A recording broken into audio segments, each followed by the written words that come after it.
Hello everyone, back to the land management A to Z for whitetails in between. Ben Williams here, coming to you with your letter E. Now this is something I see all across New York and across client properties. See it, and when I've been up in Maine and New Hampshire, all over in the Northeast working on habitat and land, letter E we're going to use is educate. And I pride myself as educating clients and educating, viewers that watch this channel and everything like that. But the number one thing you don't want to do as a hunter and as a land manager is educate your deer. They have the visual advantage over you, they have the hearing advantage over you, they have the smell advantage over you. Once you start putting some education in them, gosh darn, you make them impossible.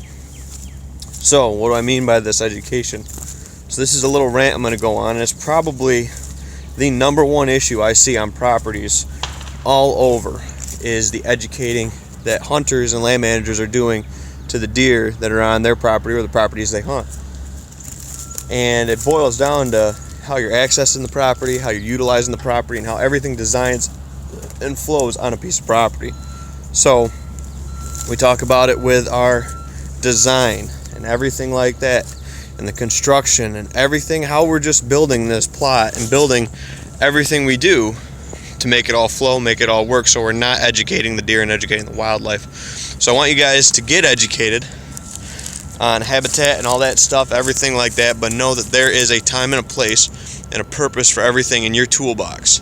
So this is a kind of a brief video. It's kind of just a check-in with yourself video. If it doesn't work, if you say, that's a killer spot, I found so much sign in there, but there's no way to get into it, it's not worth hunting it. It's not worth improving it necessarily right off. Now getting in there, removing invasive species, increasing more native, letting it benefit wildlife, 100% absolutely. But putting more time and effort into that for a hunting perspective, if you're just going to educate the deer, don't do it. Don't do it, guys. It will help you be more successful, and that's the easiest thing to control on a piece of property, is how you access it.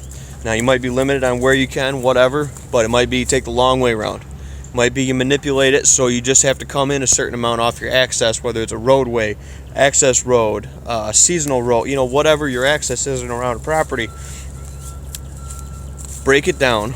You can manage and manipulate the habitat and the features around you on a piece of property, so you're not educating the deer, making it harder on yourself to be a successful hunter this season.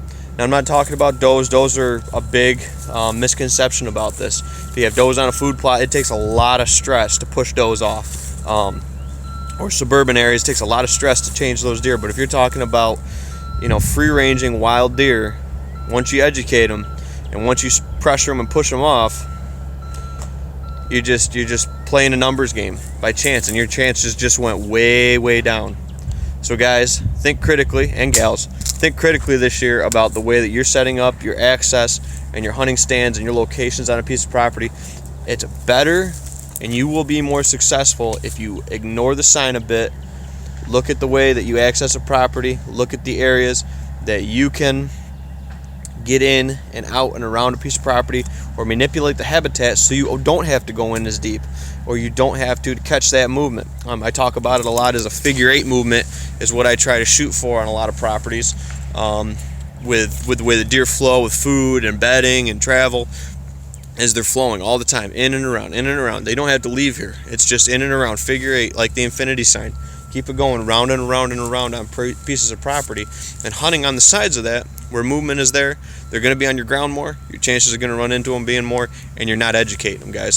So there's your letter E for the day from Old Tin Cup. I'm going to get back up in here with the Mini X. Looks like he's done a heck of a damage since I just went up and saw my mom and dad. Yeah,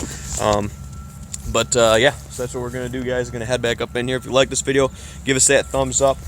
Drop your comments down below if you like this or want to see videos like this. We're going to try to drop a couple of these videos a week with everything going on, everybody being busy and being cooped up inside. Get out there, get yourself some distancing socially, being out here in nature, a little bit of bar oil and chainsaw gas and mini excavator work or whatever it might be.